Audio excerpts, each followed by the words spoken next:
Hello everybody, thanks for joining me again.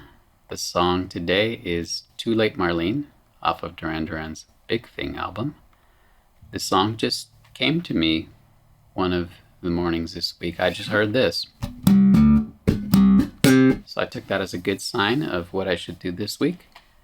Also, it dovetailed nicely into something else I wanted to accomplish. My niece, here referred to as Little K, hi Little K. Little K is a bass player. She's a budding bass player. She's already getting pretty good. She came over last weekend and we played around with a bunch of basses and I showed her a bunch of stuff. I introduced her to what you would call slap bass. I don't like saying slap bass. Slap bass is like that. Slap, slap. Nobody does that unless you're John Taylor in the Careless Memories video. Nobody plays it like that. I realize, yeah, you're plucking the string and it kind of slaps against the fingerboard, but that doesn't explain what happens when you thumb. So anyway, I like the man that started it all's description, which is thumping and plucking. So I'm going to say thumping and plucking as much as possible from now on. So this song, Too Late Marlene, has a lot of thumping, just a little bit of plucking, but it's mostly thumping. And if you can get your thumping chops down and listen carefully and just be groovy, life is good. Keep the plucking to a minimum till you know how to pluck. Okay, so at the end of this video, at the end of this performance, I'll do a little lesson, and I hope the thumping and plucking becomes a little easier for you, Little K, so get to practicing. So when we meet next, you will have this song down. I'm going to test you. All right, everybody, let's get to it.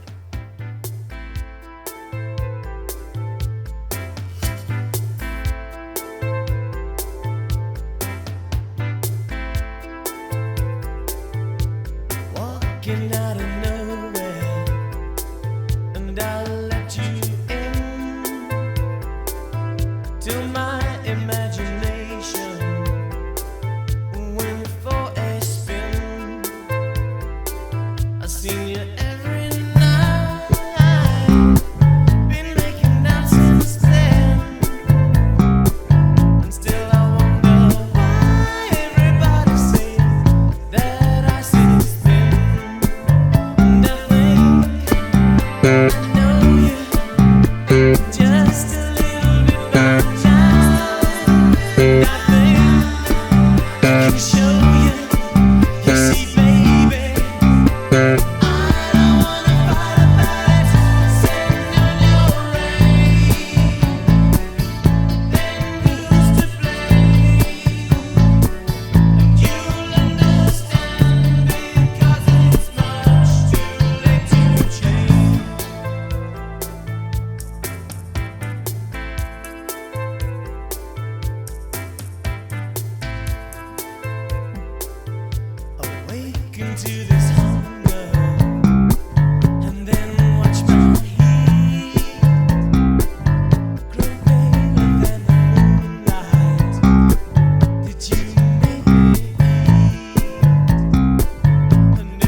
let's do a lesson.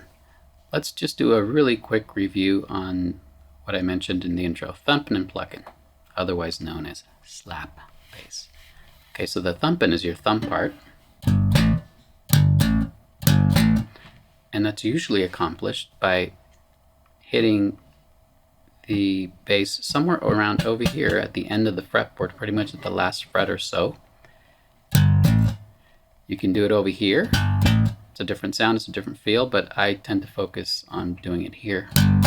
As far as the plucking, I like to do it with my middle finger, and I know it's going to be hard to see, but I'm being very economical and I'm just barely lifting off with my middle finger like this. You can use your index finger if you want, and once you get into more advanced techniques you might use both of them, something like that, but for now we're keeping it simple. Okay, so to Late Marlene. The song is also an exercise in just laying out, just knowing when not to play. The keyboard bass is actually playing what you might consider the main bass line, and it goes something like, but you're just laying out there, you're just listening, you're just grooving. The bass comes in right about this part here. I seen you every night, been making nonsense. So that's when we start doing nothing but thumping like this.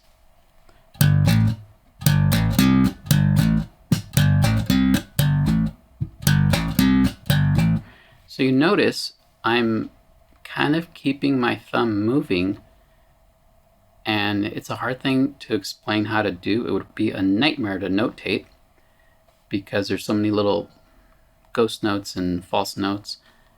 If you want to keep it simple, you would just play single notes like this.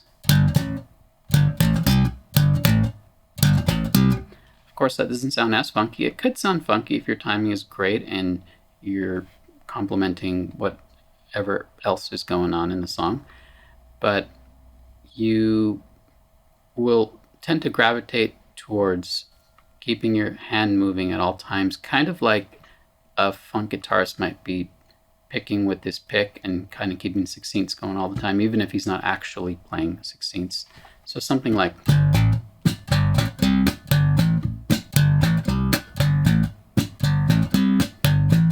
so something like that, right? So after that part, it gets into a part where we do one pluck, and let's hear that. You see it when he starts singing, and I think.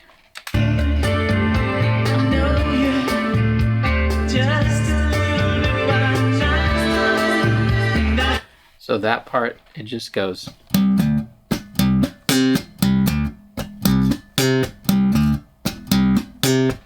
So there's a little bit of that continual movement as well there, but the basic notes are just C to D and then a C octave.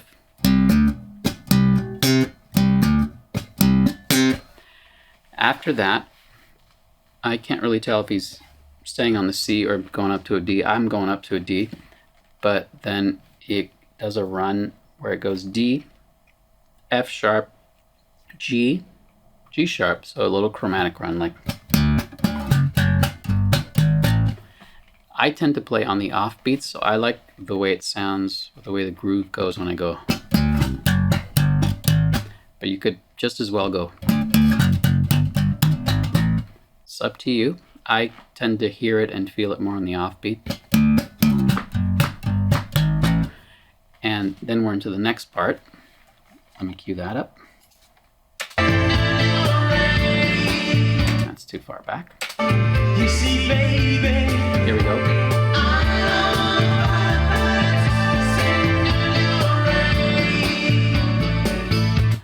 So the chorus, that's where you just lay into just thumping, just grooving, and it's really easy because you're just thumping on that A.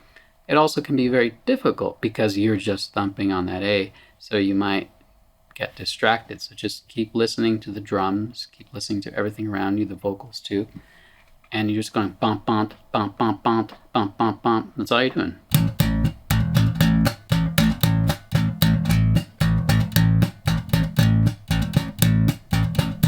Then at the end, you're going to do another, well, at the end of each revolution, you go A to F sharp to G.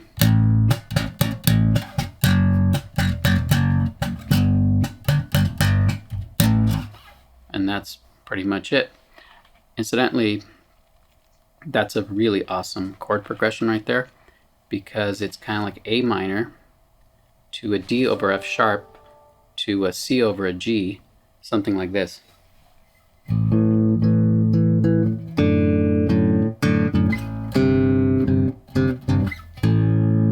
It's pretty clever.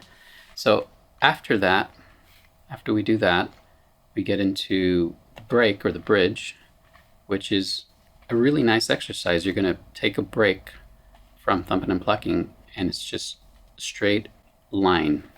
It's this: G, F, D, bottom G.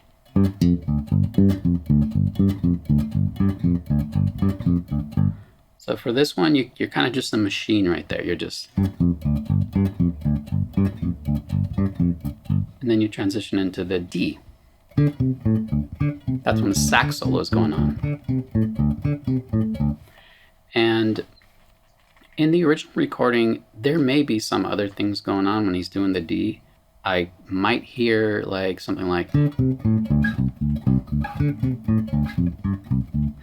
there could be more movement there, but in listening to a live version, I think it was a 1988 live version, maybe 89, I'm not sure, he is just hammering on the D like that, on that D pattern. So just be accurate, just keep listening. So at the end of that, you're gonna go to that same chromatic riff that you would go to out of the verses. You can finger it or you can pluck it. Might be easier to thumb it thump it, because you're gonna be going back into the thumping.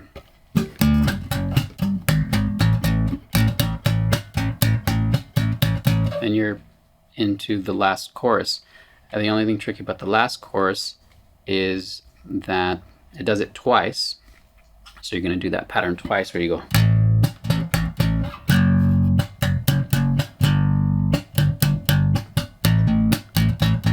So after the second time, it repeats that. Let me play it right here.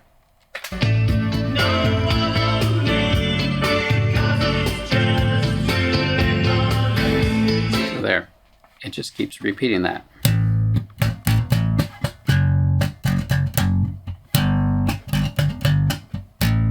So can you hear what I'm doing there? I'm not just going.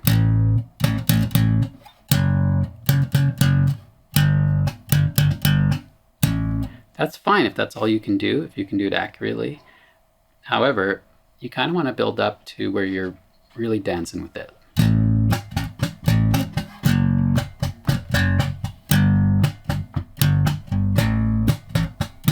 And when you do that, and you're better at the plucking part too, you can let loose a little. I did in the performance just do a little bit of embellishment just to kind of spice it up at the end. But yeah, you can get loose with it and have fun with it.